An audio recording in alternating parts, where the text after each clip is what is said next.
Hello everyone, my name is Cryptic D Athena, and today I want to talk about the future of One Piece.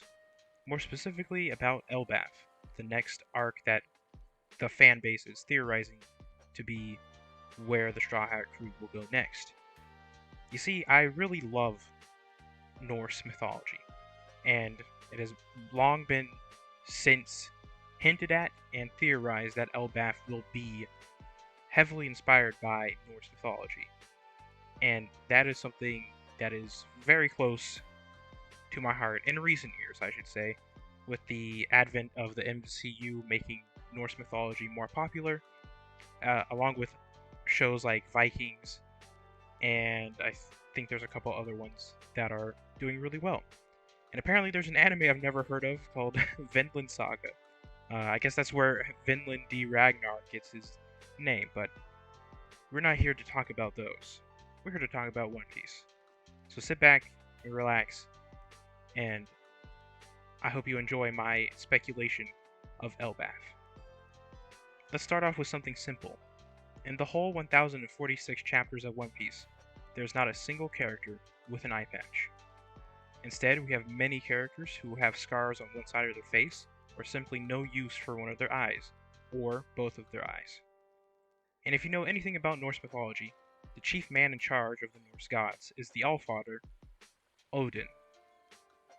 Odin is, of course, famously known to have one of his eyes missing, after sacrificing it and the rest of his body to gain knowledge from the Nine Realms. Now we already have a character in One Piece named Odin, who, you could say, sacrificed himself to save 9 of his friends in place of learning knowledge. But we could still see a new pirate or leader of the Elbaf Giants, at least based on the Norse version of Odin, and be called something else. I actually just recently watched Tekking's video on Elbaf, and he was calling his... I don't know where he got this from, but he was calling his idea of Odin Othun. I'm not sure where that came from, but I was kind of zoning out in the start of the video, so I might have missed something. Anyways, another Norse deity I can see take the spot for the eye patch pirate is the goddess of the dead, Hel. Hel is the ruler of, well, Hel in Norse mythology, and she is also the daughter of Loki, which is a character we already have in One Piece. He is the Prince of Elbaf, to be precise.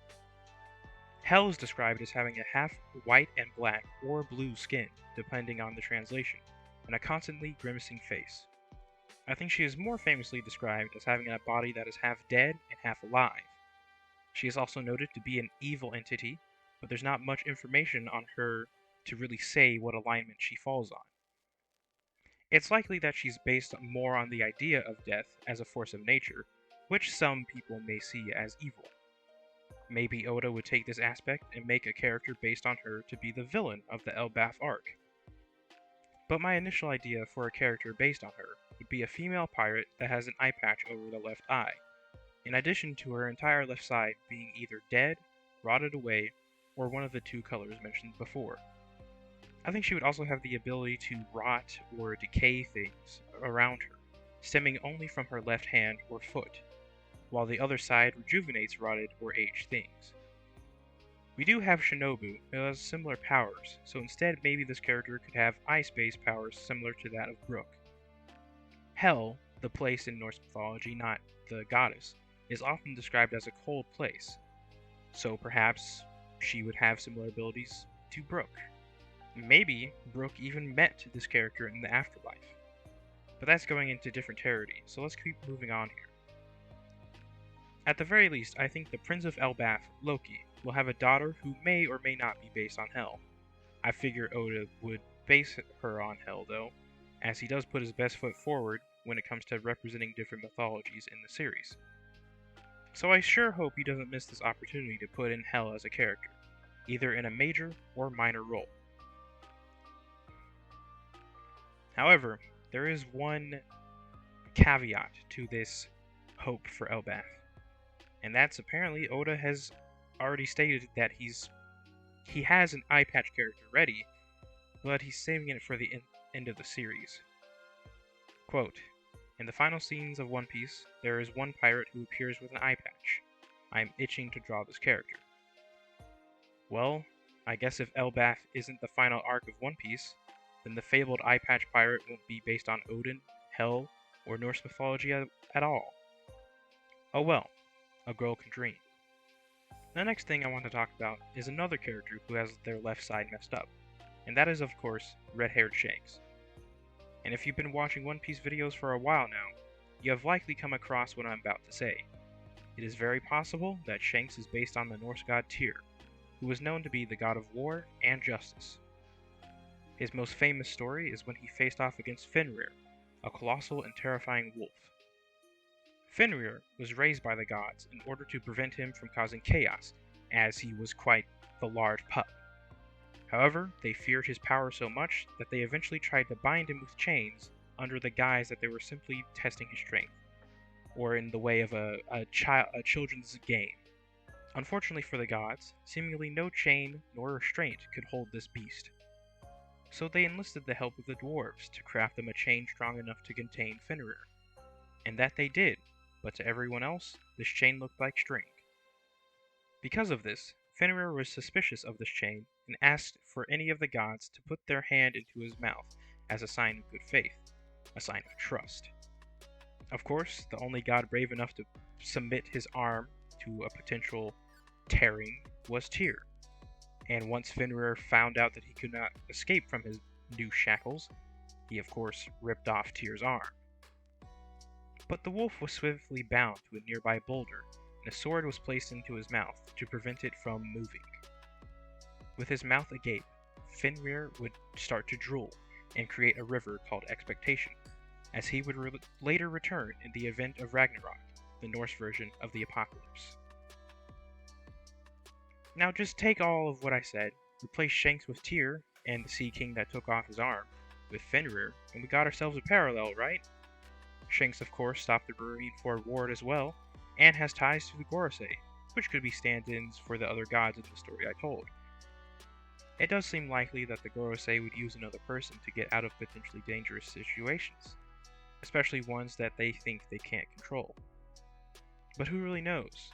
It's a very simple parallel, but until we get to Elbaf, I'm not sure there's too much else we can speculate on in regards to Shanks and his connection to Tyr. There are a couple of other things I want to mention though. Firstly, you may have heard another story about Tyr, where in Ragnarok he is killed by the hands, or in this case the claws, of Garmr, who is another frightening wolf like Fenrir. In some translations, Garmr is thought to be related to Cerberus, who we all know is the three-headed hellhound in Greek mythology, which of course was the original idea for Blackbeard's devil fruit, or at least the most famous idea before the Kraken fruit. While that is interesting, it should be noted that Garmr is more likely just another wolf-like creature and not actually three-headed. Secondly, Captain Kidd lost his left arm in a bout against the red-haired pirates. This is likely some sort of symbolic writing by Oda, but when I initially was looking into Norse ties with One Piece, I drew parallels with Kidd and Tyr first, not Shanks. And I came up with a minor theory that perhaps the egg on Shanks' ship hatched and gave birth to a wolf-like creature that took Kidd's arm. I know, it's a weird one, but I was just coming up with some interesting ideas. Some more speculation about this interaction that Kidd had with Shanks is that Killer, Kidd's right-hand man, also had something going on with his right arm when we see him in Wano. Now in the manga, I saw this as some sort of degradation or rot, but in the anime and some color pages of the manga, his arm seems to be scarred in some way. This is likely due to something that happened with the red-haired pirates as well, but we can't be too sure. Notice that I mentioned rot before, which, yes, I was going to make a correlation there with Hell. Maybe Shanks has someone on his crew with a Hell fruit, or something similar to Shinobu's fruit, but it's impossible to know, up until the eventual explanation. It seems just like another mystery in the One Piece world for now. Finally, I want to close out the video by talking about Fenrir again. As a reminder, he's a giant wolf that was fooled into being trapped by the gods, but managed to take Tyr's arm in retaliation. Well, some additional information for you is that there are other wolf-like characters in Norse mythology that Fenrir is thought to take the place of. This includes Garmer, who is said to break free from his chains during Ragnarok, which would make sense for Fenrir, of course. Skoll, a wolf that devours the soul, or the sun, and his brother Hati, a wolf that devours the Mani, or the moon. All three of these being descriptors of Fenrir, but with different names, actually makes sense. As it said, once Fenrir breaks free of his chains at the start of Ragnarok, he will then run across the earth, his lower jaw touching the ground, while his upper jaw touches the sky. And he will devour everything in his path, which we can assume that includes the sun and the moon, thus creating darkness. But once he's completed his journey, he will face off against Odin and kill him, but later die to his son, Vidar. Obviously, the key takeaway here is that Fenrir will devour the sun and the moon, with the correlation being that Luffy, in place of the sun, will be devoured by a giant wolf and fall to darkness. And I think that perhaps that giant wolf will be Blackbeard. Just hear me out. Firstly, Elbaf is likely going to be based on Norse myth. And what better myth to make the basis of an arc than the most famous myth, Ragnarok? Okay, that doesn't mean anything, but how about the other wolf creatures I mentioned before, such as Garmer? I did point out that he is sometimes thought to be a Cerberus-like being, in that he's a three-headed wolf. And obviously, the long-running theory for Blackbeard up until recently has been that he has a Cerberus devil fruit. Maybe the Cerberus theory was in the right direction, but led to the wrong place. As in, people were correct about the multi-headed dog, but wrong about the mythology it came from. Lastly, the One Piece community is starting to think that Blackbeard will be a moon god, as the opposite of Luffy, the sun god. So, Blackbeard will get a devil fruit, or he already has a devil fruit that will be later revealed to be related to the moon god. And while Fenrir himself isn't a god, the gods in Norse mythology feared him. What better fruit to give the rival to Luffy, a fruit that the sun god Nika once feared? And hey, maybe the scenario of Fenrir defeating Odin and swallowing the sun connect. The sun god Nika, in place of Odin, once faced off against the moon god Fenrir, and it ended up being swallowed by the darkness. And once the light of the sun god faded, that is when the Void Century began. A century void in darkness. Or maybe this beast threatens both the sun and the moon. Alright everyone, I want to thank you all for watching, and I hope you all enjoyed. I have some other ideas for this Elbaf speculation, but they weren't really anything too crazy, and one of them kind of flopped.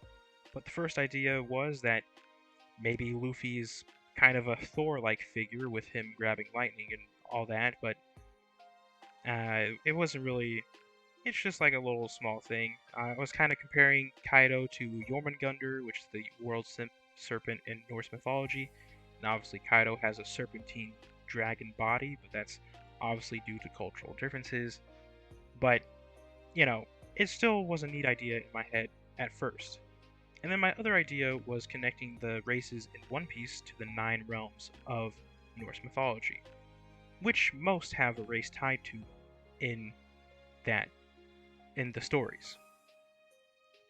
But as I was going through, I noticed that I missed a race, which was the Kineko Bito, which I didn't know existed, first of all, but it kind of made the whole thing fall flat.